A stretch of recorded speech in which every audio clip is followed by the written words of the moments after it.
Tell you what, Linda, if I were CEO of this company, I'd be worried.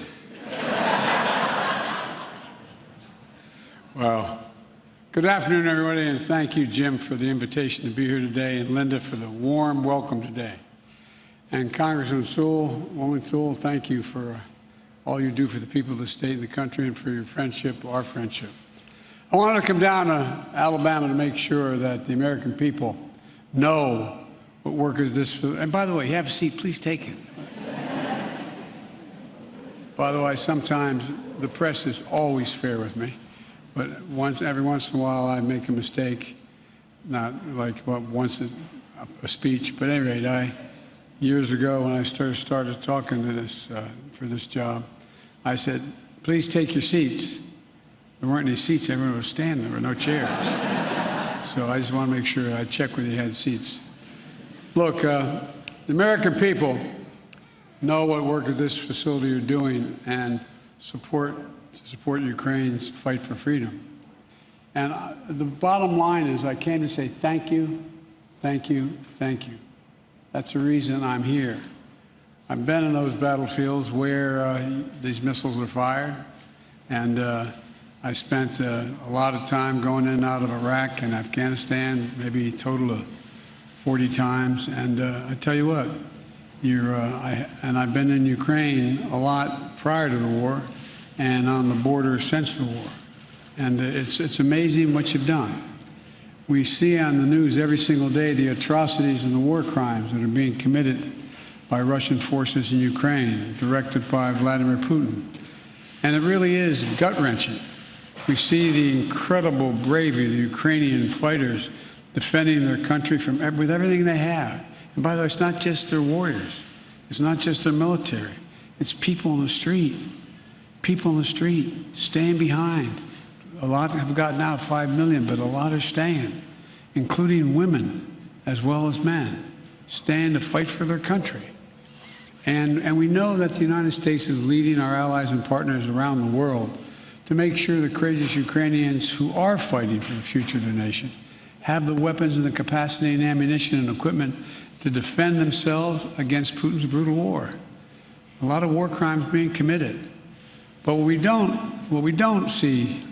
always see, is the work that that makes so much of this possible.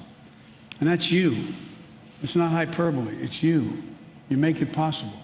You make it possible for them to have a shot. You know, during World War II, the United States was known as the arsenal of democracy. There was Rosie the Riveter, who I actually got to meet, quite frankly, before she passed away, and a lot of people who, in fact, kept it going. I was a slight digression. I went over for the 50th anniversary of the end of World War II, and I was in Normandy, and I went up afterwards with to the cemetery, and I was walking by myself, and it's incredible. It's immaculate. It's perfectly manicured, and the headstones are all the same. I looked down one row, and I saw 3 names, same names, father and 2 sons, who had died in the landing. And I was bent down, and I was reading the dates of their births. And all of a sudden, I heard behind me a tinge, "Hup!" And I turned around, and there was a gentleman who had to be in his early 80s in a wheelchair, being wheeled by his son, who, a big guy, looked like Hoss Cartwright, and his wife, and one other, and a daughter. And he saluted me, so I saluted him, and at the time, and I turned and I said, "Thank you for what you did. Thank you for literally saving civilization." And he put his hand on his wife's hand was on his shoulder, and he said, "No, she did it. She did it." I looked at him and said, "She built the landing craft that got us in here. She and her friends, they're the ones that did it." And he went on, and he filled up, and all of a sudden it dawned on me, you're doing it. You really are doing it. You're making a gigantic difference for these poor sons of guns who are under such enormous, enormous pressure and firepower. Those javelins I saw, there's 10 for every tank that there is in Ukraine right now. You're changing people's lives. We built the weapons. No, you really did.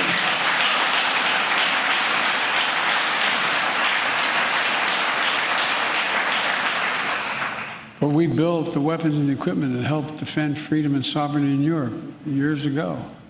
But that's true again today. You know, some of the best, most effective weapons in our arsenal are those Javelin missiles, like the ones manufactured right here in Pike County. They're highly portable. They're extremely effective against a wide range of armored targets. They can hit targets up to 400 meters away and have a fire and forget capability.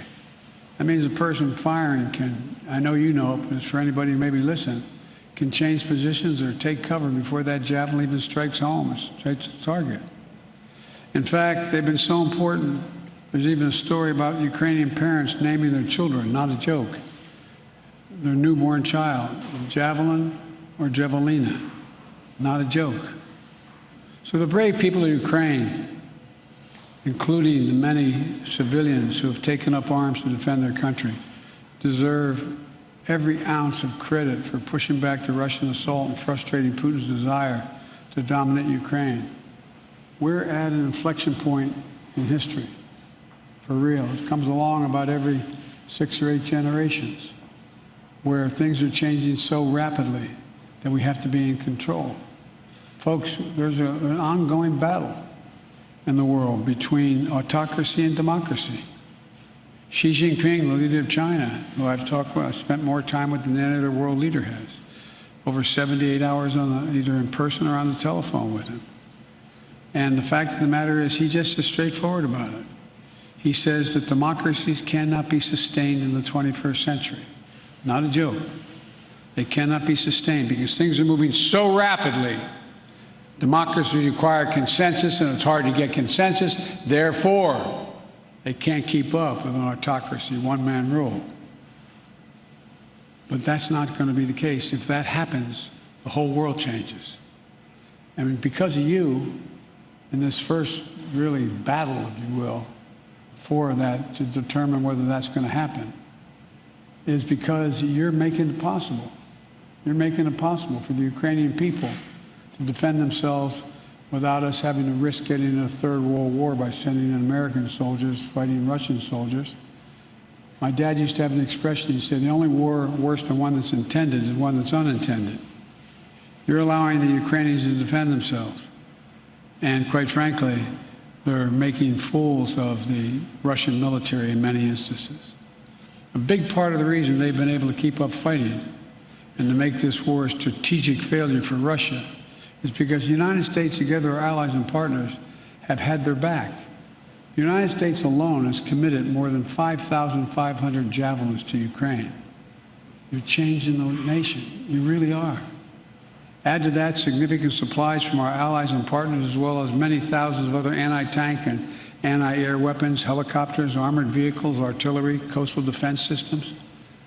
Before Russia attacked, we made sure Russia had javelins and other weapons to strengthen the defenses so Ukraine was ready for whatever happened. In the last 2 months, we continue to move even more resources and equipment at a rapid pace into Ukraine.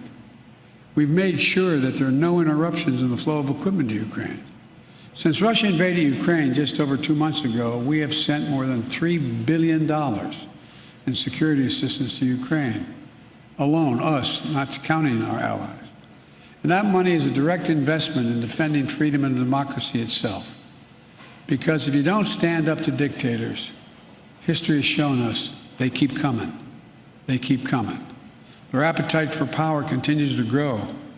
And every worker in this facility and every American taxpayer is directly contributing to the case for freedom. And that's something we can all be incredibly proud of, in my view.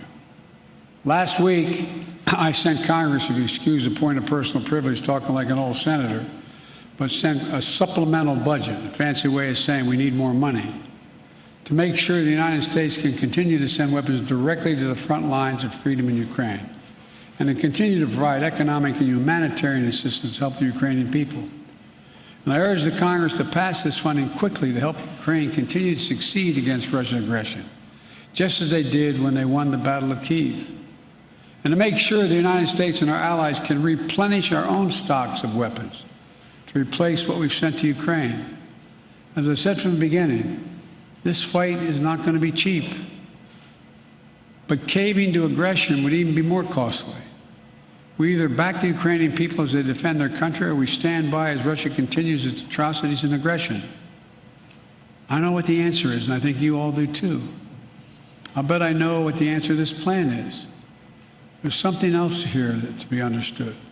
Being the arsenal of democracy also means good-paying jobs for American workers.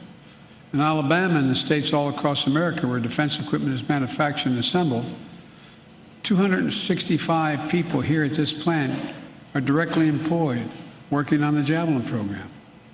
All told, Lockheed Martin has brought nearly 3,000 jobs to Alabama.